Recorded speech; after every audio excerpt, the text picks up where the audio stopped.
Okay, we're talking about the 4 pillars that make up the most important things that you should be doing for your health and well-being.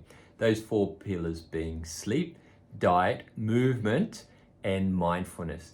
In this video, we're going to talk about diet because it's such a really important part of what we do. It's where we fuel our bodies, and so many of our modern day illnesses, symptoms, you can trace directly back to your diet. And it's such a funny thing for me is that there's a real disconnect between, one of the main activities that we do in life is eating, and unfortunately the focus on healthy diets is not so much there in today's world. And if you have a look at the supermarkets and primarily the middle aisles, they say if you want to be healthy, shop on the outside of the aisles. But they know supermarkets that, the middle aisles is where all the junk is. It's where all your soft drinks are, your sugary drinks, your sugary biscuits, all the hyper processed foods that are out there all sit in the middle of the supermarket. And in our communities of a couple of 100,000 people, every single day I'm seeing people saying, my diet's not too bad, but someone is eating all this food. And as a result, we see it in the health status of our society is it's not very good. And children are becoming sicker, and the symptom profiles are becoming worse, and the degree of cardiovascular disease, the degree of diabetes, the degree of fatty livers, which is 1 in 3 people in Australia currently, it's just astounding. And so a lot of their diet is not very good, and as a result, it impacts on our health.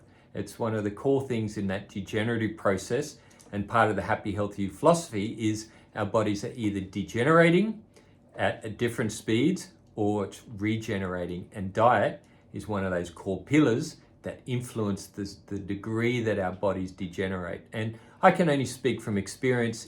I've eaten well my whole life, and all the recipes in the Happy Healthy You book are what I've been eating for the last 30 years. Thankfully, I was growing up with a healthy diet as well. And I feel that now, and I see it whenever I'm around friends I went to school with. It's pretty clear to see who has the different diets. So this is not just me talking, this is just nutritional science. It's well proven. And the things we're going to talk about now are all based on science. And if you follow these principles, then it's one of those core pillars, along with sleep, moving your body, and mindfulness, that will allow your body to heal itself and turn into a regenerative state. So let's have a look at the most important things when it comes to diet. So there's a lot of conjecture out there, arguments around what is the best diet. And I suppose the first thing I'd say is your diet does not dictate who you are. And there's a lot of people become very passionate about their diet is their way. All I can speak to is about, one, what I've experienced, what I've seen through treating hundreds of thousands of people in our communities, and also the nutritional science. So I'm going to talk about that, what are the most important aspects. And regardless of whether you're more pro-animal proteins or not, the science says very clearly that a plant predominant diet is the best solution. Now, that's not vegan, it's not vegetarian, plant predominant. So the bulk of your foods or nutritional calories should come more of a plant-based origin. Okay, so that's not to say you cannot have animal products, but all the science says that smaller amounts are better for you. Personally, I'm a pescatarian. I've always had smaller amounts of seafood where I like to get my protein more from. And if anything, I've been guilty of not having enough protein. Now, in saying that, there's a lot of talk these days about protein. People think it's a superfood. It's not. It's a macro. And the most important thing when it comes to diet is getting a balance of carbohydrates, protein, and fats. They're your 3 macros. And if you get rid of all that noise around diet, that's the most important thing to consider. Genetically, we are designed to have a balance of carbohydrates, proteins, and fats. What you need to do and understand, and this is where it gets really simple, is you need a balance of those that are unprocessed. The problem comes when these foods become hyper-processed, and particularly in the world of carbohydrates, when foods get hyper-processed. And there's this phenomenon that has never occurred in the history of mankind, where we're getting foods, these hyperpalatable foods, where there's a combination of high sugars and carbohydrates and high fats that doesn't occur in nature. So if you really distill everything down and all that noise around diet, what's right and what's not right, it's really about your macros, a balance of good protein, good carbohydrates and good fats that are unrefined. And if you do that, you can't go too far wrong, to be honest. And what happens is don't go too extremist when it comes to diet. And there's all sorts of different personal experiences one way or the other. For every person that says that their high animal protein diet is the best for them, then you've got someone who will say that high plant-based diet is the best for them. It's a balance. And that's what you really, don't get too caught up in this. Any diet that cuts out a whole food group, then you've really got to question the science behind it, and the physiology behind it. It just doesn't stack up. It needs to be that balance of those three. Then you start to make those choices within those 4 food groups. Healthy fats is a little bit more harder to get hold of, because a lot of our fats are hyper-processed, and fats in foods are more sensitive to heats. So, and there's a big debate at the moment going on about seed oils or not. Really, when it comes to oils and fats, it's trying to get them that are unprocessed and unheated. That's the trick. So olive oil's very good, a cold pressed virgin olive oil, and there's different other oils as well. Seed oils are fine as long as they're processed in that way. And different fats in food. So that's where nuts and seeds are really important. Having a handful of nuts and seeds every day is one of the most healthful things that you can do. Legumes are largely ignored in our Australian sort of Western diet. Things like chickpeas, kidney beans, lentils, these all provide a really nice balance of protein, carbohydrates, and fats. And if you have a look at the recipes in the book, you will find that pretty much all of them have got this balance of unprocessed, healthy carbohydrates, proteins, and fats. And it's really important to get that balance, ideally in each meal, because, and again, I've been guilty of this, having too much carbohydrate in a single meal. And it becomes harder for the body to metabolize that. What you want is that balance. And the next most important thing in that is the amount that we eat. And really, in our diets these days, is we're all dying of excess in terms of nutrition. We're over fed to a certain degree. There's too many calories, too much hyper-processed, hypercaloric foods. The body doesn't know what to do with it. And that's why we're seeing this epidemic of fatty livers and our muscle tissues developing fat within them. It's almost like, as a society, if you did a dissection, we all look like Wagyu beef. There's all this fat in our tissues because the body can't deal with this energy that we're taking in. And that's why it's really important not to overeat, but it's also really important to exercise regularly to burn those calories, because that tends to be the biggest issue in our society today. When those calories aren't burnt, it's stored as fat, and this becomes an inflammatory process. It drives inflammation, and this is what all our chronic diseases are: cancer, cardiovascular disease, diabetes, arthritis, asthma. They're all inflammatory conditions, and it's largely driven from overnutrition.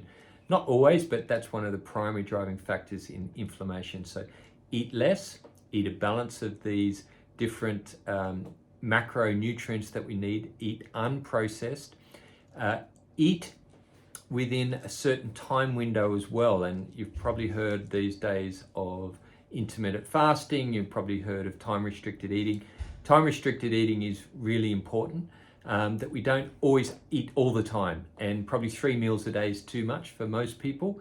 So we want to aim to get that caloric intake balanced out, ideally within an 8-hour window. And all the science suggests that that is the best thing for longevity, and it gives the body a break so it can digest that food properly, it can use that energy, and it doesn't get stored as fat, and fat within our arteries, within our organ tissues.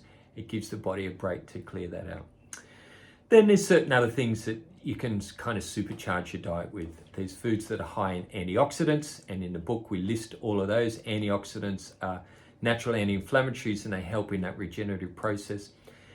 Eating foods that are more alkaline forming in nature. So what that means is the body always wants to stay within a very fine window of acid and alkaline balance. And a lot of processed foods are acid forming.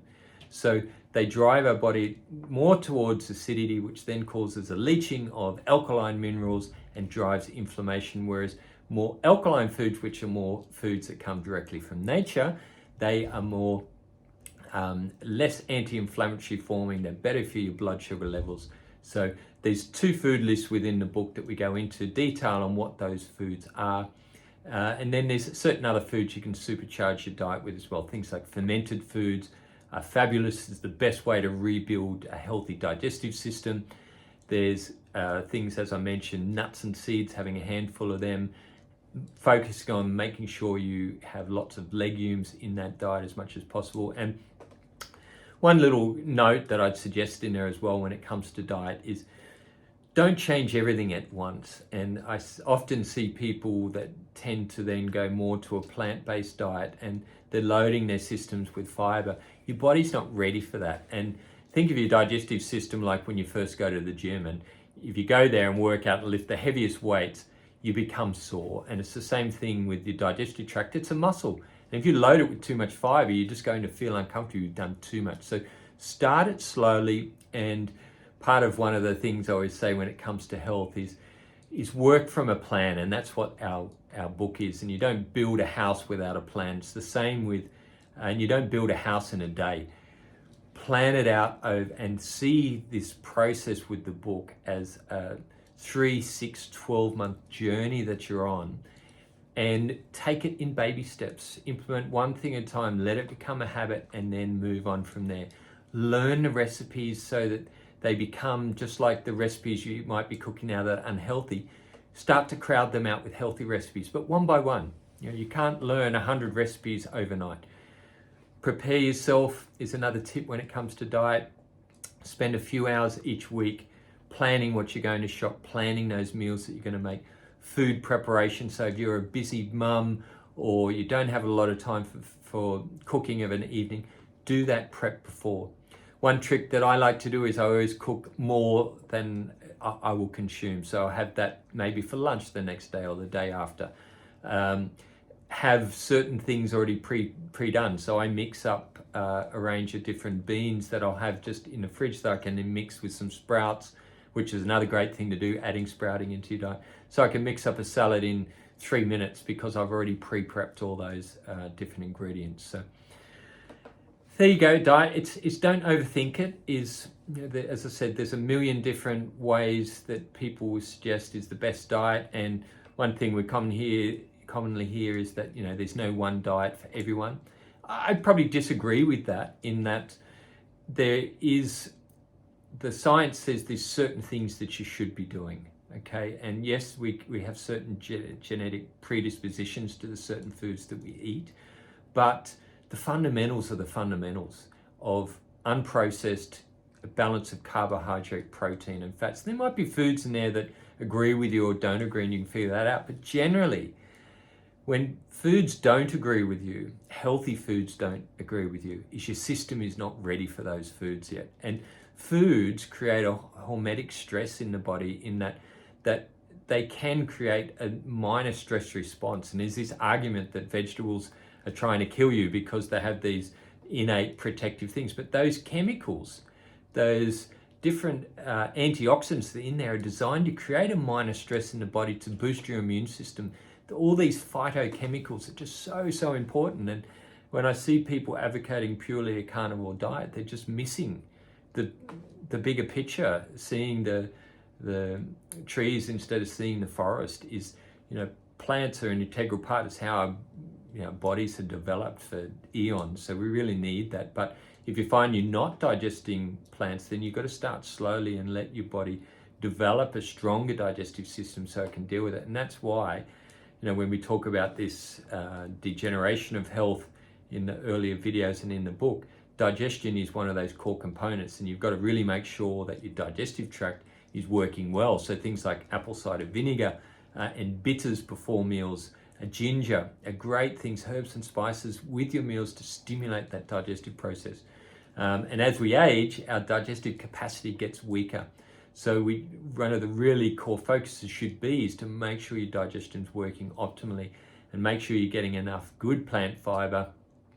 Using things like soaked chia or basil seeds is a really good idea to keep the system from getting backed up. It feeds that microbiome, all those good bacteria that we need to produce different metabolic compounds that are really, really important for our health and well-being. So there you go. I hope that hasn't confused you too much, but it doesn't need to be. It's really simple. Get a balance of those macronutrients